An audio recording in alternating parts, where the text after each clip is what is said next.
Eyeballs நேயர்களுக்கு வணக்கம். நம்ம கடந்த பல எபிசோட்ஸாக கிரகங்களே கோவில்களே அப்படின்ற தலைப்பின் கீழே தொடர்ந்து நிறைய வீடியோக்கள் பார்த்துட்டு வரோம். அந்த வரிசையில் இன்னைக்கு நம்ம எல்லாருக்கும் தெரிஞ்ச ஒரு அற்புதமான கோயிலை பற்றி பார்ப்போம். நாமக்கல் அப்படின்னால நம்ம எல்லாருக்கும் என்ன கோயில் ஞாபகம் வரும்? ஆஞ்சநேயர் கோயில் ஞாபகம் வரும். இந்த ஆஞ்சநேயர் கோயில் எதிரில் ஒரு நரசிம்மர் கோயில் இருக்கும். அது குடவரை கோயில், குகையில் குடைந்து செய்யப்பட்ட ஒரு குடைவரை கோயில். அந்த பெருமாளை பார்த்தபடி இங்கே ஆஞ்சநேயர் உயரமான நிலையில் அங்கே நிற்பார். ரொம்ப சக்தி வாய்ந்த இறைவன் அப்படின்றது நம்ம எல்லாருக்கும் தெரியும். ஆனால் எவ்வளோ சக்தி வாய்ந்தவர் அப்படின்றது கண்ணால் பார்க்குறவங்களுக்கும் அதை அனுபவித்தவங்களுக்கும் நல்லா தெரியும்.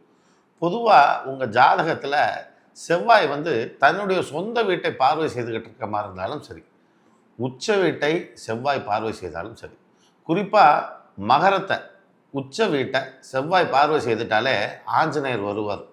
முகம் மாறுபாடுடைய வீரம் கொண்ட பலம் பொருந்திய ஒரு இறைவனாக வருவார். அது ஆஞ்சநேயர் தான். நம்ம பாரம்பரியத்தில் ஆஞ்சநேயருக்கு நிறைய கிரகங்களை சொல்கிறோம். ஆனால் அது செவ்வாய் தான் மிக பொருத்தமாக அதுக்கு வருவார். இப்போ அந்த கோயிலுக்கு யாரெல்லாம் போகலாம் அப்படின்றதுக்கு முன்னாடி அங்கே போனால் என்னெல்லாம் நடக்கும் அப்படின்றத தெரிஞ்சுக்கோங்க. முதல்ல எந்த ஒரு விஷயத்தை கொண்டும் ஒரு பயம் இருக்குது பார்த்தீங்களா, ஒரு தைரியம் இல்லாமல் இந்த கான்ஃபிடன்ஸ் லெவலுங்கிறது ரொம்ப ட்ராப் ஆகி போய் ஒரு பரிதாபமான நிலையில் இருக்காங்கல்ல. நீங்கள் ஒன்றும் செய்ய வேண்டாம். அந்த கோயிலுக்கு போய் ஓரமாக ஒரு இடம் பிடிச்சி ஒரு அரை மணி நேரம் உட்காந்து இருந்துட்டு வாங்க. உங்களுடைய கான்ஃபிடன்ஸ் லெவல் எப்படி பூஸ்ட் ஆகுதுன்னு பாருங்கள். இது என்ன, ஒரு கோயிலுக்கு போனால் அது எப்படி நமக்கு மேலே வரும் அப்படின்னு நீங்கள் நினைக்கிறீங்களா? நிச்சயம் வரும். நீங்கள் அங்கே போங்க, அதற்குண்டான அந்த அதிர்வலைகளை நீங்களே உணர்வீங்க. இது ஒருத்தர் 2 பேர் நாங்கள் அனுப்பி அவங்களுக்கு பலன் கிடைச்சதுக்கப்புறம் அதை உங்களுக்கு செய்தியாக சொல்லலை. ஏகப்பட்ட பேர் நாமக்கல்லை சேர்ந்தவங்களுக்கு அவங்களுக்கு தேவையான விஷயங்களுக்கு இதே ஆஞ்சநேயரே பலமாக அவங்களுக்கு செய்வார். ஆனால் இவங்களுக்கு அது பெரிய விஷயமா தெரியாது. ஏன்னா தான் ஊரில் இருக்கு இல்லையா, அதனால் பெருசாக தெரியாது.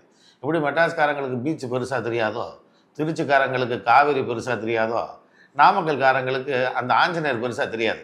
வெளியூர்காரங்களுக்கு தெரியும்.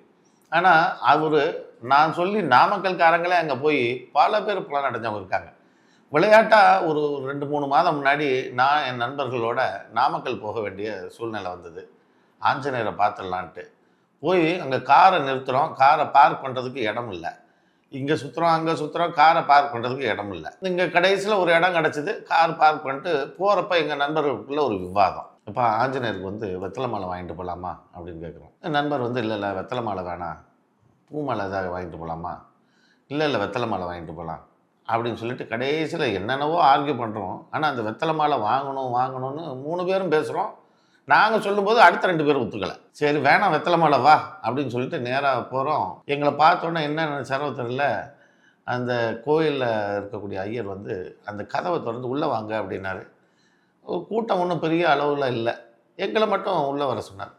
உள்ளே போனோன்னா எங்களுக்கு ஸ்பெஷலாக எல்லாம் செஞ்சு கொடுத்தாரு. செஞ்சு கொடுத்துட்டு எங்கள் 3 பேருக்கும் ஆளுக்கு ஒரு வெத்தலை மாலை போட்டார். எங்களுக்கு என் நண்பருக்கு ரொம்ப ஆச்சரியம்.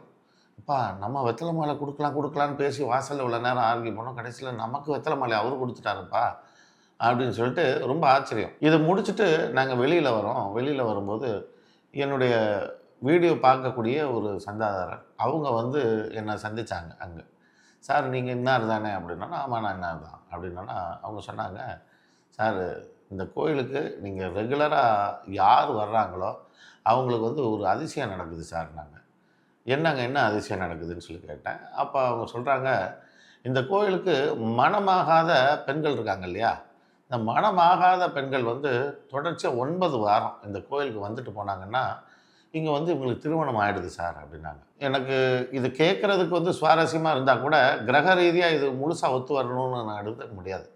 ஏன்னா பெண் கிரகம் சுக்கிரன், ஆண் கிரகம் செவ்வாய். இப்போ பெண்களுக்கு ஆண்கள் கிடைக்கல அப்படின்றப்ப ஆஞ்சநேயர் கோயில் வரும் பொழுது அங்கே அவருக்கு ஒரு கணவர் கிடப்பார் அப்படின்னு ஒரு அர்த்தம் எடுத்தால் கூட யோசித்து பார்த்தா இவர் கல்யாணம் ஆகாத ஒருத்தராக தான் இவர் இன்றைக்கி வரைக்கும் சித்தரிச்சிருக்காங்க. தவிர அவங்க ஜாதகத்தில் மாங்கல்ய ஸ்தானத்தோடையோ அல்லது களத்திர ஸ்தானத்தோடையோ செவ்வாய் தொடர்பு வராமல் இந்த மாதிரியான ஒரு நிகழ்வு நிகழ்கிறதுக்கு வாய்ப்பு இல்லை. ஆனால் அவர் சாதிக்கிறார். இதுபோல் அவங்களுக்கு தெரிஞ்ச நபர்கள் எல்லாருக்கும் அதுபோல் சொல்லி அவங்க அந்த கோயிலுக்கு போன பின்னால் கல்யாணம் ஆகிடுச்சுன்ட்டு. இது எப்படின்றத நம்ம இன்னும் சில விஷயங்கள் ஆய்வு பண்ணிட்டு தான் இது எல்லாருக்கும் உதவுதா இல்லை இந்த ஜாதக அமைப்பில் உள்ளவங்களுக்கு மட்டும்தான் உதவுதான்றதை நம்ம தீர்மானத்துக்கு வரணும். ஆனால் அந்த கோயில் அற்புதம் நிறைந்ததுன்றதில் எந்த விதமான சந்தேகமும் இல்லை. இந்த கோயில் மட்டுமல்ல, எதிரில் உள்ள நரசிம்மர் கோயிலும் மகா சக்தி படைத்தது. அதுலேயும் குறிப்பாக இப்போ கும்பத்தில் சனி வாக்கிய பிரகாரம் இன்னும் கும்பத்தில் தான் இருக்கிறாரு, மீனத்துக்கு போகலை. இந்த கும்பத்தில் இருக்கிற வரைக்கும் இந்த குடவரையில் இருக்கக்கூடிய நரசிம்மர் மகா சக்தி வாய்ந்தவராக இருப்பார். அதையும் நம்ம ஞாபகத்தில் வச்சுக்கணும். நம்ம கும்பத்தில் சனி இருந்தால் நேராக சிம்மத்தை பார்ப்பார், சிங்க ராசியை பார்ப்பார் இல்லையா? அப்போ அந்த சிங்க ராசியை கும்பத்தில் இருந்தால் தான் பார்க்க முடியும்.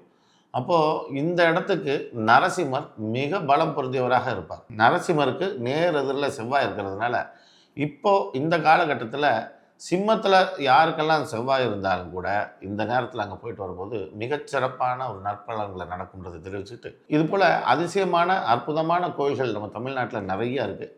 அடுத்தடுத்த நிகழ்ச்சியில் ஒன்று சொல்கிறேன். அது வரைக்கும் நன்றி, வணக்கம். மகா ஜோதிஷ் AVR சதீஷ்குமார் நடத்தும் உயர்நிலை நேரடி ஜோதிட வகுப்பு ஜூன் 14 முதல் ஆரம்பம். உடனே உங்கள் இருக்கைகளை முன்பதிவு செய்து கொள்ளுங்கள். தொடர்புக்கு 9789073669.